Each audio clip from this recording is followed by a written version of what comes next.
Hey everyone, it's Jack and Adam from Cultaholic.com. I'm in now for the news. There's more news. Sam's busy editing my face. There's just been more. There's just more news. It never stops. It never stops, never ends. Never stops, never ends, never ceases.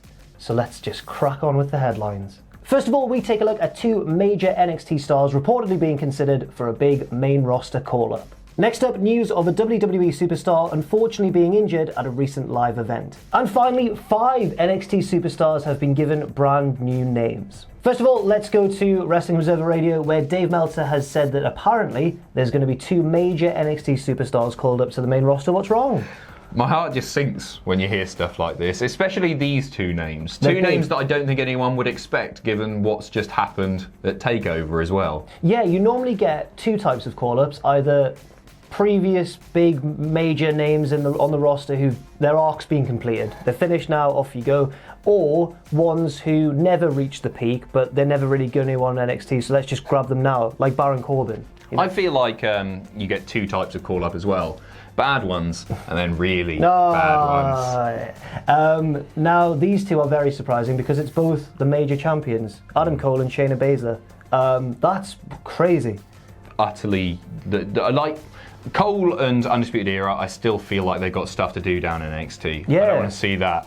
I wouldn't actually be anti-Shayna Baszler going up if she was the one that relinquished the title. Like, I didn't like it when War Raiders wanted to do it and then ended up relinquishing their titles, because I actually thought they should have put someone over. Yeah. But Shayna Baszler, imagine that for her character, being like having this insane run, holding on to it, nobody can beat her, and then she goes up to the main roster. I actually think that could work for her character. Yeah. But at the same time, I'm just enjoying what both of these guys are doing down in NXT so much that I don't want to see it at all. No, and recent call-ups and the recent sort of way that Raw and SmackDown have both decreased in quality recently, it's sort of ruined my faith in a good call-up. You know, you don't really see them. I'm trying to think of the last one, like Elias maybe, because Elias, he feels more like a WWE superstar rather than an NXT superstar, especially given like his in-ring prowess, if you want to call him that. Like, he's a WWE guy, isn't he? Yeah.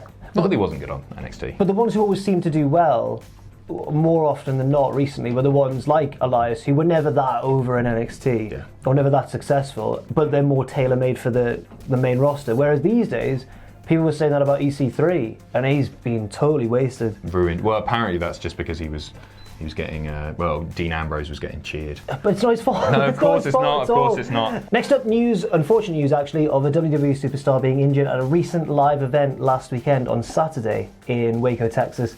And it's Mickie James. Apparently, she sustained a knee injury during a loss to Carmella in a singles match, and it's been confirmed by Figure 4 Weekly online. It's apparent, and it's also been listed, it says here, in WWE's newest internal injury report as well. So it seems legit. She was checked out by a trainer at ringside, but did leave on her own with minor assistance. So it's hard to tell at this stage quite how severe it is, I suppose. Yeah, I mean, it's somebody that we haven't seen on TV since she was drafted. She was part of the Superstar shake-up. You might not have known. Yeah. I mean, I should have got that from the match with Carmella, but she went over from Raw to SmackDown, but she's not been featured on TV. It doesn't look like they have any plans. I was looking at a list, I mentioned this yesterday, but of the number of people who have been drafted from one brand to another, and how like half of them have had 0 matches. They haven't wrestled. It's so depressing. Mickie James is one of those. Yeah, we don't have any more information on this. It's a shame, and you know what? She's somebody who is actually really useful for house shows, especially because you get older fans who are really into seeing, Mickie James. All we can say, I guess, is that we hope she gets well soon and it's not that serious. Yeah. Next up, are you ready for some name changes? Everyone loves a name change. So they sure do. 5 NXT superstars have had their names changed, and we were talking about this off camera, and we were saying how weird it was that they've been changed now.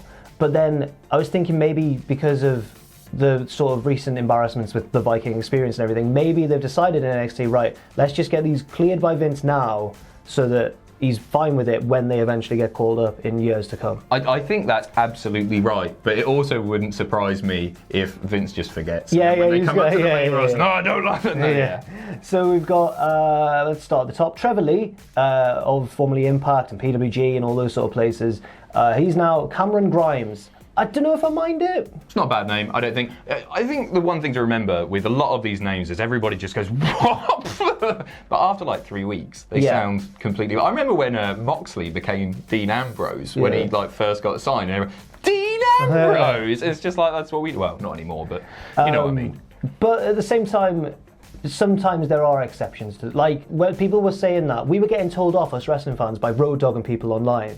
And I think Foley as well, saying like, you'll be fine with the Viking Experience in a few weeks. But no, that was a particularly bad. That was bad. Cameron Grimes, Adrian Jowd is now Arturo Ruas, which is fair enough. Yeah. Jesse, he's part of the team with Cesar Bononi. Yes. If you're unfamiliar. Jesse Elaban was eliminated in the first round of the 2018 Mae Young Classic, but has obviously stayed in the system. She's now Jessie Kamea. Fine. These all seem to be like sort of like for like changes. There's nothing particularly. There's not a step up or down. No, they're all real people names. That's what I'm upset about here. Where's Repo Man? Yeah, and Brooklyn Brawler and Velveteen Dream. That's a modern example. Yeah. But yeah. Here we go. This is my favourite one. Luke Menzies, the British lad, the big lad. NXT UK guy. He's been down in the system for a while. No, he's not. Is he UK? He's NXT UK. He's gone over to NXT UK. Oh, he might have gone over to the main brand. I thought he was always on the main brand. Oh, right. Okay. He's a or British. at least in the performance centre. Maybe. Okay. He's the British lad. Yeah. Big lad. He's now. Here we go. Ridge Holland. Oh. Can we have a Brazzers logo in the corner right now? That is the porniest of the porn names. That Ridge Holland. Ridge Holland. No, it's not. Fair play to him. Congratulations. Yeah, he's a large man. To be honest, Luke isn't much of a good wrestler name, is it? Oh, Luke Harper, Bushwhacker Luke. I think Ridge is a cooler wrestler name than Luke. Ridge Holland. I've never met a single British person called Ridge. No, nor have I. Yeah, that's a fair point. But Americans love those sort of names, don't they? Like Kit and Scamp, and not Scamp, Skip. I meant Skip. Junior. He's a big one now, this one. Yes, Eric Bugenhagen, who's gained a bit of a cult following on NXT because he's really funny and charismatic and plays the air guitar.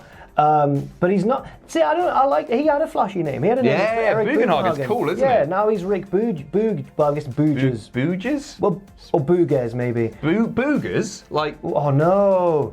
Booge. It's got to be Booges, hasn't it? But it's Rick as in Rick Mail spelling. R-O-K, which is cool. It is cool. Rick? Right, scamp. Booges. Rick. Eric Bugenhagen was so much better. Oh, there's one more here, actually. Johnny Champion is now Johnny Gargano. Baby! I was actually quite sad about that. He lost his belt. See what I did there? Nice. But to be fair, it does all depend on how used to it you are, because just thinking of that there, Adam Cole's a boring name if it's not Adam Cole. He made it interesting. Yeah, true. Like if someone had changed that, if we'd never heard of Adam Cole, and it was like, Eric Bugenhagen is now Adam Cole, we'd be like, Adam Cole? Yeah. So yeah. Yeah, if he'd had a cool name beforehand, like Spunky Jizzmeyer or something, it's like, oh god, they've taken everything that makes Spunky new. They've taken everything that made Spunky cool, and now he's Adam Cole. Well, Chuck Taylor, in his big list of false wrestling names, which is hilarious, if you never, the one he came up with for Adam Cole was Cool Dad Don Crenshaw. He's a cool dad. His kids have their friends around in the summer. He just stood on the porch barbecuing. He's cool dad Don Crenshaw. They were like, would he have his hair down? He's like, up, but occasionally he'd let it down. And one extra news piece as well. I'm not happy about this, Adam. I'm not happy about this at all. I've got mixed feelings, but go on. There was a title change on Monday Night Raw. Not the sort you'd expect in a match or on a golf course, as we've seen recently. But instead via, there you go, have that back. Okay, go on. So Rey Mysterio came out with his United States Championship, and we all know it's been in the rumour mill for a while. His injuries have built up. He's going to have to relinquish the belt. And usually what happens is they vacate it. But instead he came out, cut a promo on how he loves wrestling, a babyface promo, and then Samoa Joe came out and went, all right, give me the belt back now. You never beat me. But he did beat him, Adam. He did. It was wrong. Technically he shouldn't did, have won. It was the referee messing up with the shoulder up and all that, which looked like it was meant to happen weirdly. Weird. But he did beat him, you know. But maybe this is Rey Mysterio going, hey, I didn't actually deserve to win that match. The referee messed up there. This is still yours. I'll come back and get it later. But he's now given it back to Joe. Joe is now officially, again, the United States champion. He's given it back. He won it by him. He's been like, oh, look at this. I'm a good guy. I take it back. And then he got attacked anyway. That's classic heel. Excuse me, that does work. But at the same time, it just doesn't fit with the rules of wrestling, Adam, in my opinion. So you're saying it should have been vacated and Joe should have had to challenge for it. He should have been number one contender. That makes sense. Whenever has someone gone, you know what, I won this via unfair means, have it back? I can't think of an example. They can. Yeah, the comments will be they flooded will. right now. Yeah, cheers everyone. Thanks very much for watching, and let us know what you think in the comments section down below. You can follow Cultaholic on Twitter at Cultaholic and on Facebook at facebook.com/Cultaholic. If you enjoy what we do, then please do check out our Patreon, patreon.com/Cultaholic, where you can pledge. And don't forget, of course, most importantly of all, to hit subscribe and to join us.